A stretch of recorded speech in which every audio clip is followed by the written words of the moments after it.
How do you change the board of directors of a corporation? This is Sam Bryant from Bryant Taylor Law, where we help business owners achieve financial freedom and create generational wealth. So if you're a shareholder or a board member of a corporation and you're looking to change out the board, you can definitely do so, but there's a proper way to do it. You first need to look at the corporate bylaws for your corporation. Those bylaws will typically outline a procedure on how to actually change out your board.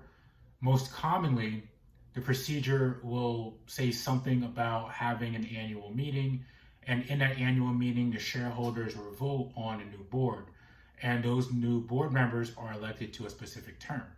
So depending on where you are in the year or how long you've been incorporated, you could be in the middle of a term for your board members. If that's the case, then you need to call a special meeting, and in that special meeting, you need to address the change of the board. And if you have a majority vote or supermajority vote, depending on your bylaws, then you can make that change immediately. Now, this is generally the case. This could change if you have special provisions that will protect certain board members or protect board seats, or have funky ways in which you may not be able to remove board members by a simple special meeting. But this is generally the case. You just call a special meeting and you vote on changing out the board.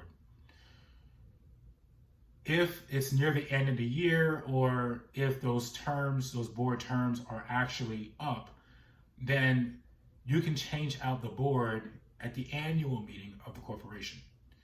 In Florida, every corporation needs to have an annual meeting, and these annual meetings are specifically for the shareholders to elect new board members.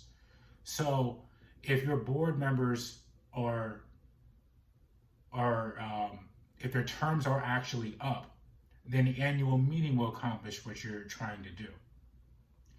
A lot of this is predicated on you actually having bylaws. If you don't have bylaws, you need to get one as soon as you possibly can, because it's typically required by state law to actually have bylaws. Now, if you don't have some and you do need to change out the board as soon as you can, then you should at least call a meeting of the board, assuming there are multiple board members, and you need to have that meeting in writing, and you need to have that meeting address the removal or the replacement of certain board members. So once you've done all of that, the next step is you need to change the corporate filings for the corporation. If you have corporate filings from the state and you have to list those board members who are no longer board members, then you need to amend those filings so that the new board members can be reflected. In some cases, you don't have to specifically list all your board members, so the board members that are being removed aren't actually on the state filings. So if that's the case, then you don't really need to change out those state filings. So think of it as more of a two-step process. One is calling whatever meeting is necessary to address the removal of the board. And then once you record the results of that meeting, then you go to the state and you look to see if you need to actually replace those names. You don't want to leave names on your state filings of board members who have been removed. It can just potentially cause issues with financing, or if you need to get an investment or a loan from a bank. You kind of want your state paperwork to be in line with the actual operations of your corporation.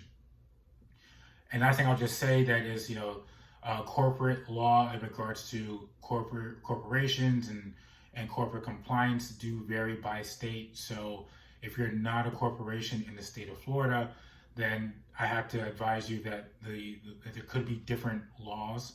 But in general, bylaws allow you to dictate how you remove board members, when you can remove board members, and what the corporation needs to do to effectuate the removal, replacement, or voting of those board members.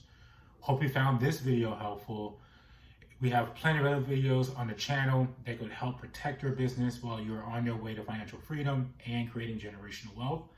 If you need to contact a Florida attorney for your individual situation, our contact information is in the description below.